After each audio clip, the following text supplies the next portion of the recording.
Peace and love, family. This is the Hope Helping Our People Elevate YouTube channel. If you're new to the channel, hit that subscribe button. If you're a returning viewer, as I always say, I appreciate you for helping me build this platform up. I'm on that route to 1,000 subscribers.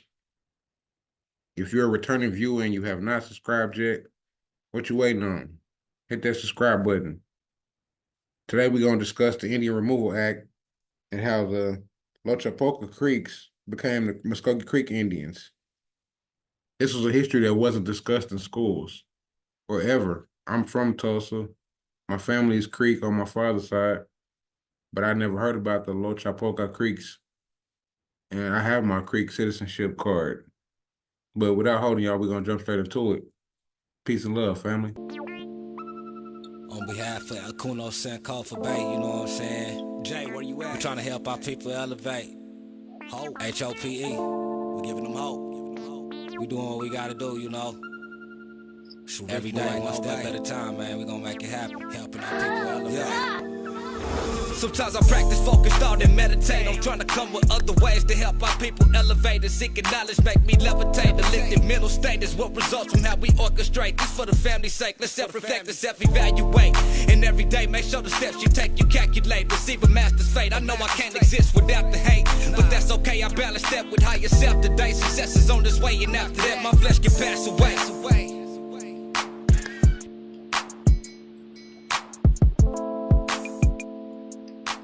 So like I said, family, we're going to talk about the Indian Removal Act and from the Loachapoka Creeks to the Muskogee Creek Indians. This one's going to be another short one, so I ain't going to hold y'all too much on this one. But make sure you hit that like button, leave a comment, and subscribe if you're watching and you haven't subscribed yet. And so we're going to start with Webster's Dictionary, 1828 Unabridged Dictionary. This is Webster's Dictionary, the 1828 Unabridged. And so this ain't something I made up. This is, you can go look this up yourself, as I always say, a lot of information I put out. But American, a noun. So we're dealing with people. A native of America, originally applied to the Aboriginal or copper-complected races found here by the Europeans, but now applied to descendants of Europeans born in America. And so as it's saying, the copper-complected people, as you see the copper complexion of the pennies in the background. So they don't look like the natives of today. They look more like the so-called people that call themselves Black, Negro-colored, African-American, etc. Let's talk about the Creek Indians of the 1600s. They were a dominant tribe. The Creek people were one of the most powerful indigenous groups in the southeastern United States, occupying large portions of what became Alabama, Georgia, and Florida. Their agricultural focus. They were known for their advanced agricultural practices, growing crops like corn and beans.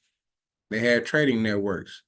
The Creeks actively traded with European settlers, exchanging deer skin and other goods for European items, such as firearms, such as maybe some of the attire that they wore, some of the clothes, maybe some of the foods. But there were various trades with various tribes and the European settlers when they came. And like I say, this goes back 1600s, but here we are in 2024. The same European settlers now call themselves Native American. And this is Loachapoka of the Creek tribe from the 1600s. If you look at the skin tone, like I say, the copper-complected people, the melanated people that were found by the Europeans. This is not a painting that I did. This is a painting that was already illustrated, put together. I'm just sharing it with y'all. And then, like I always say, in anything that people like to say, oh, they weren't, well, you see the various colors. And so if they weren't, why would they paint their skin tone, their complexion? Loachapoka Creek, also known as the Loachapoka Band of the Muskogee Creek Nation, has a significant history connected to Tulsa, Oklahoma. The Loachapoka people are part of the larger Muskogee Creek Nation, one of the 5 civilized tribes, originally from what is now southeastern United States. Their forced relocation to Indian Territory, now Oklahoma, in the early 19th century was a result of the Indian Removal Act of 1830.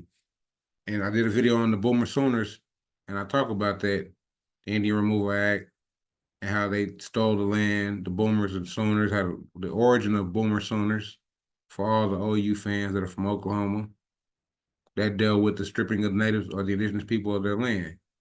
And so you see the painting here, as I say, they have all these various colors. If these people were of the modern today that we see, the lighter, tiny complexion that we see today. And why would they paint their skin tones dark like this? The Trail of Tears and relocation. The Loachapoka, along with other Muskogee Creek people, were forced to leave their ancestral lands in Alabama and Georgia due to the United States government's removal policies. During the infamous Trail of Tears, they endured hardship as they traveled west to Indian Territory. And as you see the map to the right, from 1830 to 1835, travels from Alabama, Georgia, and Mississippi. Settlement in Tulsa. Upon reaching Indian Territory, the Loachapoka band settled near the Arkansas River in what is now Tulsa. The Loachapoka were instrumental in laying down the groundwork for the city, performing a ceremonial fire lighting when they arrived, a significant act in the Muskogee culture. The origins of Tulsa. The name Tulsa itself is derived from the Loachapoka settlement. The Loachapoka people called the area Tulusi or Talasi, which means Old Town in the Creek language. Over time, this name evolved into Tulsa, becoming the name of the city. Cultural and historical contributions. The Loachapoka and other Creek people maintained their traditions, language, and governance systems in Indian Territory. Their historical influence can still be felt in Tulsa today, particularly through the presence of the Muskogee Creek Nation, which remains one of the largest Native American nations in Oklahoma. This annual ceremonial gathering and cultural event, such as stump dance and green corn ceremonies, continue to reflect the rich heritage of the Loachapoka and the wider Muskogee people. The history of the Loachapoka Creek people is deeply intertwined with the origins and development of Tulsa, contributing to its cultural and historical identity. Loachapoka, Alabama was a Creek Indian town before European settlement and is now a small town suburb of Auburn. Here's some information about the history of Loachapoka and the Creek Indians. The Creek Indians, the Muskogee people, also known as the Creek, are descendants of mound builders in the southeastern United States. The Creek Indians relied on agriculture and gathering for food, growing corn, and gathering nuts. Loachapoka's history. The earliest known Creek village in the area was established in 1796. The name Loachapoka may be translated to place where turtles are killed or live. Loachapoka's role as a trade center after European settlement. Loachapoka became a regional trade center and was temporarily renamed Ball's Fork. In 1845, it became the easternmost point on the railroad to Montgomery, which reinforced its role as a trade center. Loachapoka's decline. After the Panic of 1873, trade collapsed, and Loachapoka's economy declined. By the mid-20th century, Loachapokas had become a smaller farming community. In the 1600s, the Loachapoka Creek Indians will refer to the Muskogee Creek tribe who inhabited the area around what is now Loachapoka, Alabama, and were part of the larger Creek Confederacy. Their presence in the region was significant, with the name Loachapoka itself being a Muskogee word, meaning place where turtles are killed or live.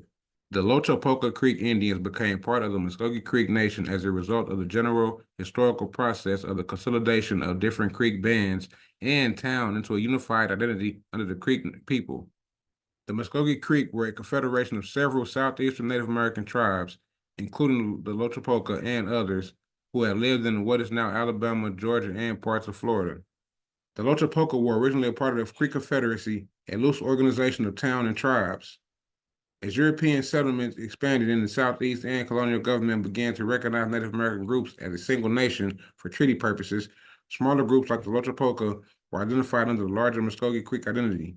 The U.S. government recognized the Muskogee Creek Nation as a political and legal representative for various Creek bands in dealing with the federal government. So you see the map over here. They have 8 tribes, but we focused in on the first 5 that we see here. We deal with the Creek, Seminole, Cherokee, Choctaw, and Chickasaw, which was considered the first 5 civilized tribes. The Indian Removal Act of 1830, signed into law by President Andrew Jackson, was a significant policy that affected the Creek people, including the Loachapoka. This act authorized the U.S. government to forcibly remove Native American tribes from their ancestral lands in the Southeast to designate territories west of the Mississippi River, leading to the infamous Trail of Tears. For the Creeks, the Treaty of Indian Springs, 1825, and the Treaty of Washington, 1826, among others, were crucial to ceding Creek lands to the U.S. government. And so here's a copy of that headquarters eastern direction of May 10th, 1838.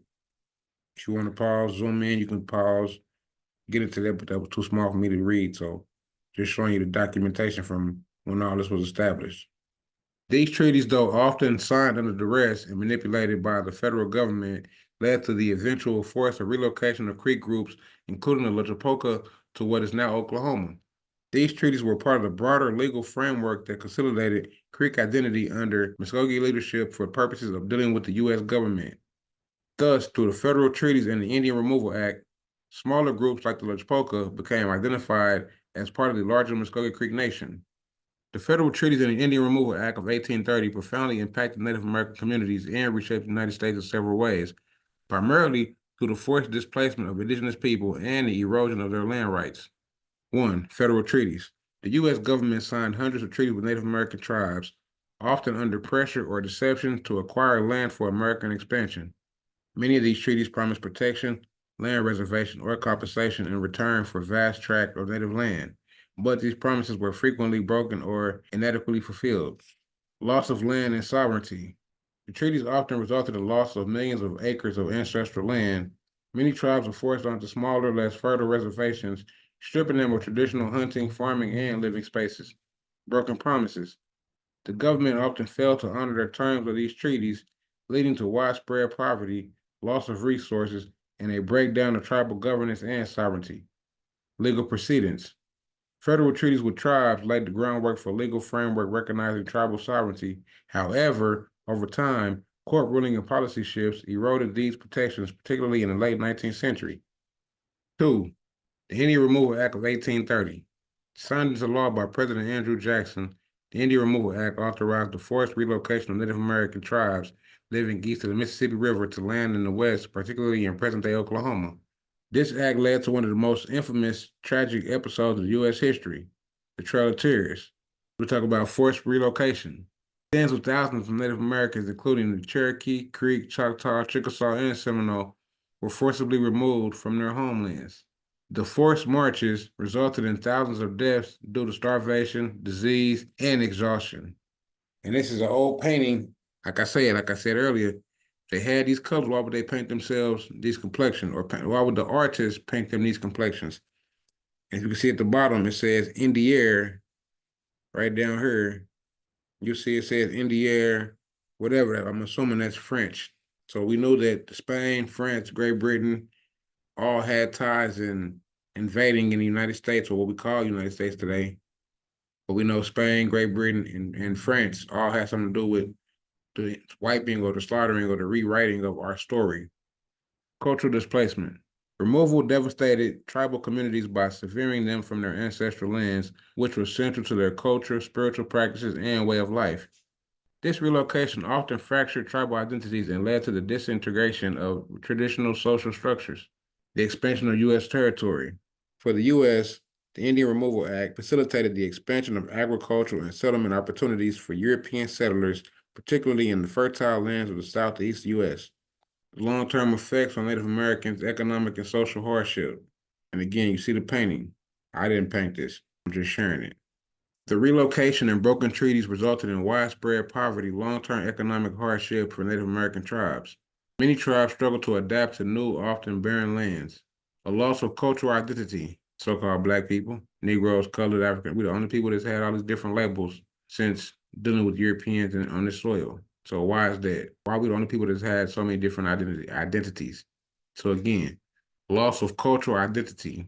Removal policies combined with later policies with the assimilation program of the 19th, 20th centuries further eroded Native American languages, traditions, and governance structures. Legal and political consequences. The federal government's disregard for treaty obligations led to long-lasting legal battles, and many Native American tribes continue to fight for their treaty rights and land restoration today. In summary, the federal treaties and Indian Removal Act significantly reshaped the United States by displacing Native Americans, seizing their land for U.S. expansion, and inflicting long-term cultural, economic, and social damages on indigenous communities. Examine the picture. They don't look like the moderns of today. So how did the Loachapoka people become part of the 5 civilized tribes? The Loachapoka Creek Indians, also known as the Muskogee Creek Nation, became part of the 5 civilized tribes because they adopted many aspects of European culture, including the centralized government systems, written laws, agricultural practices, and even slavery, which led to them being considered civilized by European settlers compared to other Native American tribes who hadn't assimilated to the same degree. The other 4 tribes in the 5 civilized tribes are the Cherokee, Chickasaw, Choctaw, and Seminole. Key points about the 5 civilized tribes. Cultural assimilation. These tribes adopted elements of European culture like clothing, language, Christianity, which contribute to the civilized label given to them by European settlers, or so-called white Americans. Political structures. They developed complex political systems with written constitutions and elected leaders, often mirroring the U.S. government structure. So we started copying them to fit in on our own land. Economic ties. They established strong economic connections with European settlers through trade and land ownership. Forced removals. Despite being considered civilized, the 5 civilized tribes were still forcibly removed from their ancestral lands in the Southeast during the Indian Removal Act era and relocated to Indian Territory, present-day Oklahoma, on the Trail of Tears. And so the whole Trail of Tears was about the Indian Removal Act and them stripping us from our ancestral land and them expanding their land on our land. Before I finish this thing, I want to finish this thing with an etymology dictionary, and I want to get two definitions from the etymology dictionary that they would use on the indigenous people. They was, like they said, civilized, and I want to go over the word primitive, because when we hear primitive, we think savage, beast, and everything's a wickedness. And so when we deal with civilized, this word goes back to the 1600s, to bring out of barbarity, to introduce order and civil organizations among refined and enlightened. From the French, civiliser, a verb from Old French civil, adjective, from Latin civilis, relating to a citizen, relating to a public life, benefiting to citizen, popular, affable, courteous. So just showing you what civil meant. To bring out of barbarity, as they say, to bring out of the primitive mental, right? You know, we know the barbers, if we deal with the ancient, the barbers were Moors.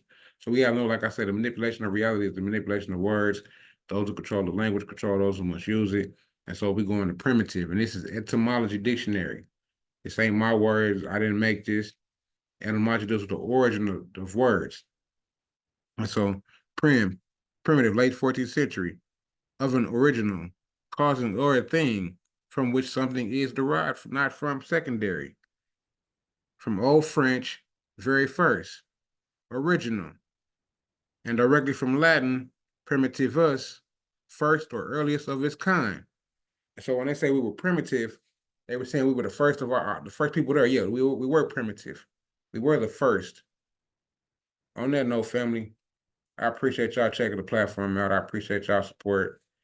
Leave a comment, hit that like button, subscribe if you're new to the channel, if you haven't subscribed already. Peace and love, family. I'm going to catch y'all on the next one.